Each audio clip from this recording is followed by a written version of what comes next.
অনেক ভাগ্য করে আমি তোমাকে পেয়েছি স্বামী। আমাকে এই অবস্থায় ঘরে রেখে সকাল থেকে বেরিয়ে তুমি অন্য মেয়ের সাথে প্রেম করছো স্বামী? ও হ্যালো, আপনার কোথাও ভুল হচ্ছে, এটা আমার স্বামী। আমাদের বাড়ি চম্পকনগর, আমরা আজই এখানে বেড়াতে এসেছি। শরীরটা খারাপ লাগছে, আপনি জল খাবেন? এই নাটক করছো, ঘরে চলো। এই তুমি আমার স্বামীর গায়ে হাত তুললে কেন? তোমার স্বামী মানে? তোমার দুটো তিল আছে তো? হ্যাঁ তিল আছে, কিন্তু তুমি জানলে কি করে? আমি বলছি এর আসল রহস্য। স্বামী তোরা 100 বছর পেছনে চলে এসেছিস।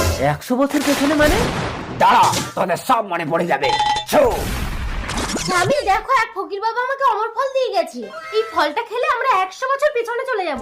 100 বছর বেশি বাঁচার লোভে তুমি বিধাতার সৃষ্টিকে উল্টে দিও না রূপা। এই কিচ্ছু হবে না, তুমি খাও তো।